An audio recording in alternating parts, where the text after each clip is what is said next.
Good evening, Facebook world. Sorry I'm a minute late tonight. Hello. Do me a favor and make a comment as you join the line so that I know that you're on the line, so your name comes up and we can say hi. I'll wait here for a few seconds while you all get your notifications and then we'll get started. But I'm going to talk tonight about the power of a resolved decision and how to get the universe working on your behalf so that you don't have to do all the work yourself. With whatever it is you want to do with your life. Hello! Oh my gosh, all of a sudden there's heaps of you. Hi there, everyone. Say hi, say something, just make a comment so that your name comes up and I see you. Hello there, Miss Lisa. Hi, Jenny. Hey. We'll only wait about 20 seconds and we'll get started pretty quick tonight so that we don't keep everyone on here for a long time. Hello there, Susanna. Awesome to have you on the line. Anissa, all the way from Darwin. Hey there, Susie. Hi Marianne, thank you so much for all your comments and for all your contribution and everything. Hi Carissa, can't wait to see you on Sunday night. Hi Maria, one of my favourite ladies in the world. Alright, let's get started, and those who haven't joined us can join us later. I forgot to even make a post today reminding everyone that I'll be on live tonight, and because I wasn't on live last week, I don't know whether they... Oh, thank you Joy, I appreciate that. Hello Amanda, it's my sister-in-law right there. Hello Chris, great. All right, here we go. Let me talk about this. This is how you get the universe working in your favor. So, you know, quite often people say, oh, I want to do this with my life, but I just feel like, you know, something's always working against me, or every time I take a step in this direction, something shows up to stop me or to pull me back or whatever. Now, there's a whole lot of purpose in that. Like the whole purpose of to distract you, and there's a whole nother topic behind why we get distractions. That's literally how ego plays its game. And you know, hello there Con, for every force there must be an equal and opposite force. So, you know, sometimes the size of your distractions can be a massive compliment. Sometimes you don't realize how powerful you are until you realize the size or the power in what's showing up to distract you. And you have to remind yourself that every force has an equal and opposite force. So if the force against you is pretty big, then that's a big sign that your own power is pretty big. You know, I always say that opposition, anything that opposes you, opposition is a sign that you're in position. But I want to talk more about that another night in terms of, you know, the whole point of distractions and how ego works. But tonight's more about how to get the universe to work in your favor. So when people chat to me about, you know, I really want to, and I tried to do this and this, but when I got to this point, something just stopped me, or, you know, and then we misinterpret the signs. We go, well, and then I started to wonder, maybe I'm not meant to do this. Maybe this is all happening because maybe this isn't what I'm supposed to do. But in fact, it's the opposite. Those are the signs that it is exactly what you're supposed to do. Now, here's one of the first things that I say to help people just get rid of some of the distraction. And all the time there's a pattern that happens that every single person, when they just can't get in what I call in flow, where things just start to one after another happen, and even if there's a distraction or something that shows up to stop you, you're in so much flow that it doesn't pull you, you know, out of your power. Hello there, Sorrel and Daniela. So here's what that is. Too often we have plan Bs. Okay, the universe, you know, I mean, the society teaches us, you know, well, what's your plan B? You know, you should. Here's the deal. I personally do not believe at all in plan B, and I have never ever had a plan B, because the only person who needs a plan B is the person who doesn't expect plan A to work, the person who hopes plan A might work, but in fact they actually have like a subconscious expectation that it won't work, which is why they've got plan B set up. And remember, the universe responds to what we ask vibrationally, not verbally, not what we say with our affirmations or with our words. The only time an affirmation really is an affirmation is when you feel it, when you're saying it vibrationally, and the words that you use are just vehicles that carry the energy that you feel, the vibration that you are. When you're a vibrational match to your words, then you will manifest what you're affirming. But too often we say affirmations, but vibrationally we're so out of alignment and incongruent with what we're even speaking. And the universe does not send to us what we ask for verbally. It sends to us exactly what we ask for vibrationally. Okay, so no more, Marianne, no more plan B, because what you're saying to the universe is, hey, I don't expect plan A to work. The universe only responds to resolve. Your decision has to be resolute. You have to decide, write this down, to decide is to eliminate alternatives. Put that everywhere around your environment. To decide is to eliminate alternatives. So when you've made a decision about something you want or about something you're going to do, you have to eliminate all alternatives, meaning there are no alternatives. Now here's what happens. You know, some people go, yeah, but Holly, plan A, seriously, it doesn't always work out. Correct. But you know what? Just because I know plan A might not work out, that doesn't mean I need plan B. I just go with plan A because then you have concentrated energy, which are, see, here's the thing, strong concentrated thoughts create strong concentrated energy fields. They create strong and concentrated results. But weak and scattered thoughts are weak and scattered forces, which produce very weak and scattered results. So your thoughts and your energy has to be strong and concentrated. Now, now here's the thing: if Plan A doesn't work, guess what? Well, then it's still part of the universe's plan. If plan A doesn't work, you've got some lessons to learn before you can have what you want. Because you see, when we say to the universe, here's what I want, the universe goes, great, I heard you. I heard you really, really want that. I feel it in you. I heard you vibrationally. Okay, let me put into instant manifestation that which you asked for. But in order for you to be able to receive what you have asked for, you have to become the kind of person who is a vibrational match to that which you're asking for. So you have to grow as a person before you're able to receive what you're asking for. The reason you don't have it now is because you are not that now. So when you grow into, when you expand your vibration, your frequencies to that, then you will have that. So if you don't have it right now, then you've got some growth to go through. And so, the universe goes, well, I can't just give you I have to prepare you to become the kind of person who has those things, or who can manage those things, or who can deal with, a business that big and have that many people, or that much money, or, who knows how to handle that kind of power that in terms of the position you're asking for, or whatever it might be. And so, hello there, beautiful people. Okay, so nothing other than plan A. This whole society taught us, have a plan B, don't put all your eggs in one basket. Total lie. Guess what? Look around. How many people in society are doing really well, are on purpose, are very fulfilled, play a significant role in humanity, who live by those principles, by not putting all their eggs in one. Go ahead, put all your eggs in one basket, because do you know what happens when you do that? When you do that, you're exercising faith. And see, faith is being able to believe in something that you cannot see. You don't know how it's going to work out. You don't even, and that's the whole point. When you don't know how something's going to be done, what that means is, in order for it to be done, something else, something larger has to be at play for that to unfold. If it's a goal that you can do all on your own, it's yours. It doesn't belong to the universe. It's not even part of the bigger plan. It's all your plan. And you can, manipulate those results however you like. So I want you to let me give you an analogy just to, thank you, Ambelica. I really, Ambelica, how do I say your name? Ambelica, thank you. I appreciate that. It's great. Oh, well, Manda, we need to get you a plan A. Okay, so now, I'm just about to talk to you then, Manda, not only you, but everyone else who feels that same way. Here's what happens. You have to be clear. You have to have a vision, not just one vision for life. You have to have a vision for every section of your life. A vision for your relationship, a vision for your finances, a vision for the way that you'll give.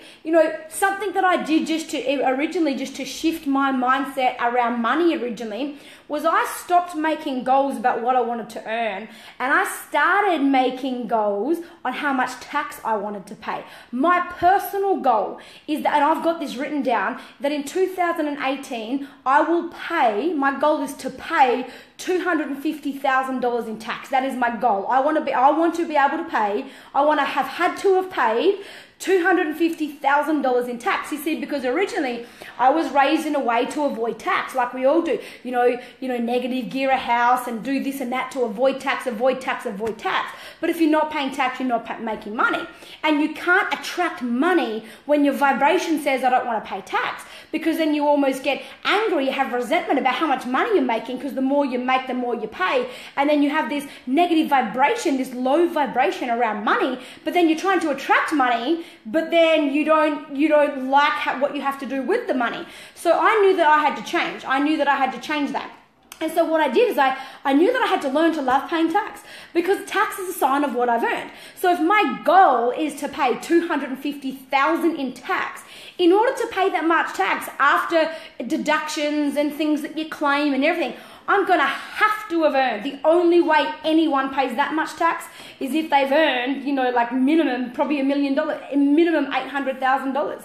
And so instead of making my goal to pay $800,000, but then not being able to track that because I don't want to pay tax, I went, okay, so if I was earning $1 million, what kind of tax would I be paying? Okay, I'd be paying about $250,000 tax. Good, that's my goal from now.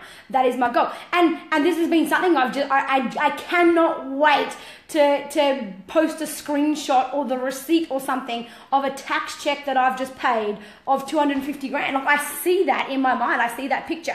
So, swapping your mentality on things really, really helps, okay? Being happy to pay bills, exactly. Being grateful for the service you've received, not the bill you're having to pay. As you pay the electricity bill, don't be focused on the money going out. Be focused on the fact that you just got light and heating for the whole month.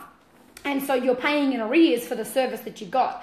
Now, here's how the universe works. Every decision you make, if you want the universe working on your behalf so that you've got less work to do yourself, it has to be resolved. You have to make a decision with so much conviction, there is no other option. Knowing that if your plan doesn't work out, you have mechanisms built inside of you that can cope. You have resilience, you have courage, you have the ability to be adaptable. And so I don't need to work out what plan B is, because if I work out a plan B, all that also does is not only not give strong concentrated forces to my plan A and let the universe know that I don't even expect plan A to work, but secondly, at the same time, it now takes away my chance in life to practice resilience, to practice courage, to practice believing when it doesn't look like it's going to happen. It's easy to believe when you can see something's going to happen. Anyone can do that. It's not special to be able to believe in yourself when you've got it all planned out and it's all just going right. Anyone can do that. There's no character in that. There's no courage in that. Nothing. It's a whole different ballgame to believe in something you can't see or that doesn't look like it's working out right now. Try and maintain belief when it doesn't look like it's turning out. Now that's how you get. See, what happens is once you get tested, you get promoted. And sometimes that's the universe giving you a test. It's going, well, let me just see, just before I send this to you, let me just check, let me just see where you're at in terms of your character, your attitude, and all those kind of things, and you're ready for the next stage in consciousness. And let me just test you. Let me see if you can not just get to a position of belief and faith, but can you maintain it? Can you sustain that energy? That's when the universe, turns around and gives you what you want. So I want you to imagine like this. This is like how the universe works, okay? Let's say, oh no, my battery's going to go flat. Just wait a minute. Let me see if I can get my charger. Hang on. I don't want you guys to Sorry. I didn't even know my battery was running low. Wait a second. Let me just get this charger. I'm right in the middle of a message here. Stay with me. Thank God my charger was in my bedroom for once. Oh, are you still here? It said it paused. Hopefully you're still here when I plugged in the charger. Okay, I think you're still there. Beautiful. So, I want you to imagine this, okay? Because it's not true. Some people say, well, I have to see it to believe it. But here's what the truth is. I'll believe it when I see it. See, that's the opposite way around. You have to see it. Somebody first has to see it. They have to believe it before you can see it. So you might have to see it before you can believe it. But there was a step before you. Before you had the ability to see the evidence that you've got, someone else had to be able to believe it in order to create it so that you could see it. So start practicing being that kind of person. Not waiting until you see it to believe it, but believe it so that you can see it. Now, Imagine this. Here's the analogy. Let's say you go to a restaurant, okay, and you go for dinner. This is how the universe works. This is how you put in your order with the universe and it manifests what you ask for. And if you're not asking like this is why it's not turning up for you, okay? This is what resolve means. You go to a restaurant and you say, yeah, I'd like to have a meal. They're like, okay, what kind of meal? I don't know, a nice one. Okay, we have a whole menu full of nice meals. What meal? This is what happens. We say to the universe, well, give me some money. Or give me some good friendships. Give me some love. Give me, okay, what kind of love? What kind of friend? What's good to you? How much money? Oh, just some money. Just give me some food. Just, you're saying to the restaurant, you know, to the waitress, just give me some food. They cannot even begin to fill your order until they know, what kind of meal would you like? I don't know, a hot meal. Okay, well, here's our hot meal menu. Which would you like? Might go with a chicken meal. Okay, what kind of chicken? Would you like that chicken parmigiana? Would you like chicken cordon bleu? What kind of chicken? You have to be specific with exactly what you want to turn up on your plate. And then if it comes with veggies and you want salad, you have to say, oh, but can I not have the veggies and can I please have the salad? You won't get the salad by default if that meal comes with veggies. You have to ask for the changes that you want. And now, here's what happens then. Then, once you've put in your order and you've got very clear with your, they know exactly what you do want, only then can they begin manifesting that order or creating that order for you, okay? Now, but here's the thing. Before you get that order or before you leave that restaurant, you've got to pay the price. That order, that meal comes at a cost. And the greater the meal, the greater the cost, the greater the return. So this is how life works. We have to be so clear with exactly what we want. And then once we put in our order and it's out the back getting made by the chef, now there's a waiting period. It doesn't just show up in 3 minutes. Even if you go to fast food and you go through the drive-through, you've still got to wait in the drive-through for at least a minute or something before the order shows up. So number one, you put in the order, you've got to be very clear. Two, there's a waiting period, okay? And you've got to, as part of that period, you pay the price. You've got to pay for that before you can have it, okay? Or before you can leave the restaurant. And that's exactly how life works. So ask for something, but then understand that the prize and the price are equal. So if the prize you want in return will be equal to the price that you have to pay. So be willing to pay that price. Don't ask for something and not allow the process to unfold, and understand that if you've asked for something, if you have got clear and convicted and resolute on what it is you've asked for, and you've gotten rid of plan B, so that all of your energies and all of your thought forces can go all into plan A, and all of your belief and all of your faith, and even if you can't see how it turns out, you just believe somehow it will anyway, because anytime you can't see how it works out, you know that means that in order for it to work out, something else has to be on your side, and that's what you want. You want the universe on your side, and so you believe when you can't see something, and then you expect to pay the price. You expect to pay for the meal that you're asking for. You expect to pay the price. So as soon as then you start getting some challenges and you start having people leave your life, or you lose a job here or there, and things start clearing from your life, understand the universe is fulfilling your order. It's like you put in your order with the chef, and you can smell it coming from the kitchen. It hasn't turned up yet, but you can smell it. Like they're cooking something out there. It's on its way. It's in the process of being delivered to you. That's the sign, okay? So when things start going wrong, they're not going wrong. They're going perfectly right, because you can't. The universe can't give you what you want. It can only give you what you've got space for. So if all of a sudden things start clearing, or people start exiting, and things you used to like, you just got no space for anymore, and it feels like a drain for you to meet up with that person or catch up with her or have a conversation with him or whatever it might be. Understand, the universe has heard your order. It's in manifestation as you speak. It's got to put you through some processes to number one, clear your life so that there's space for what you've asked for. And the bigger that if you've asked for something big, there's got to be enough space for that to fit. So it starts going through a clearing process, and it starts putting you through your lessons, so that by the time it turns up, you are the kind of person who's able to receive that. You say you want love. But if love showed up, can you receive it? Or do you have some self-worth issues that need to be sorted out before you can receive love? Because sometimes that's the reason why the universe can't send it to you. It's not only because you haven't asked for it clearly enough, but what you're asking for at the level of consciousness you're at, you don't believe you're worthy of. So as much as you would want it, it's more of a hope and a dream. It's not an expectation. It's not a demand, and you don't go boldly enough. Does that make sense? Thank you, Sarah. I would have turned. Nat said she wants the chicken, Auntie Holly. Hello, little Nat Nat. It's my little niece on the other side of the phone, all the way over in Perth. Hi there, Lindley. Okay, does that make sense?